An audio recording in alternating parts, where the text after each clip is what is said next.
High, I am Riyasha Chatterjee. আমি জয়পুরিয়া কলেজের nutrition ডিপার্টমেন্টের থার্ড সেমের স্টুডেন্ট। সামনে সেপ্টেম্বর মানে নিউট্রিশন উইক আসছে, আর আমাদের কলেজ থেকে একটা অনলাইন রেসিপি কন্টেস্ট অ্যারেঞ্জ করেছে।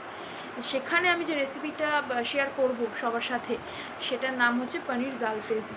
তো এই রেসিপিটা বানাতে বেশি কিছু লাগে না, কমন কিছু ইনগ্রিডিয়েন্টস লাগছে, যেটা আমাদের সবার ঘরেই মোটামুটি থাকে পনির ছাড়া। আর পনির যেহেতু রয়েছে, তো সেটা প্রোটিনে একটু রিচ হবে। আরও কয়েকটা ব্যাপার রয়েছে, সেটা ফার্স্ট হচ্ছে নাম পনির জালফ্রেজি। এই জালফ্রেজি নামটা বেশ ইউনিক আর বা আনকমন, সচরাচর শোনা যায় না পনির জালফ্রেজি বা এরকম কিছু। তো মানুষ আনকমন নামের প্রতি একটু বেশি অ্যাট্রাক্টেড হয়। তো মানে পনিরের তরকারির থেকে পনির জালফ্রেজি নামটা যেহেতু ইউনিকনেস আছে, তো এর প্রতি অ্যাট্রাক্টেড হওয়ার চান্সেস বেশি। সেকেন্ড হচ্ছে লুক ম্যাটার্স। অবশ্যই দেখতে ভালো হলে সেটার প্রতি বেশি ইন্টারেস্ট আসবে খাওয়ার জন্য।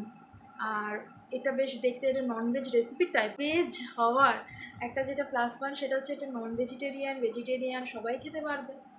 আর থার্ড সেটা হচ্ছে টেস্ট। এবার টেস্ট তো যে রান্না করছে তার উপর নির্ভর করবে।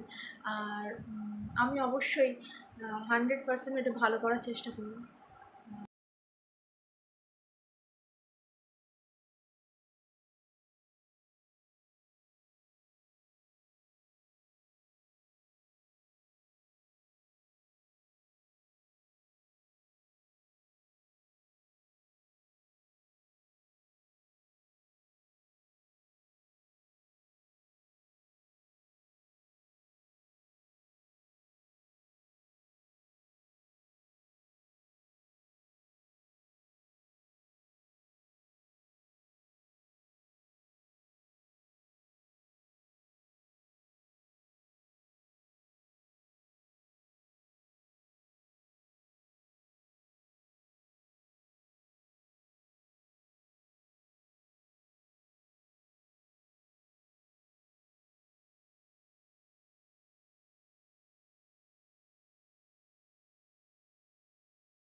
Thank you for watching my video, and happy National Nutrition Month to all.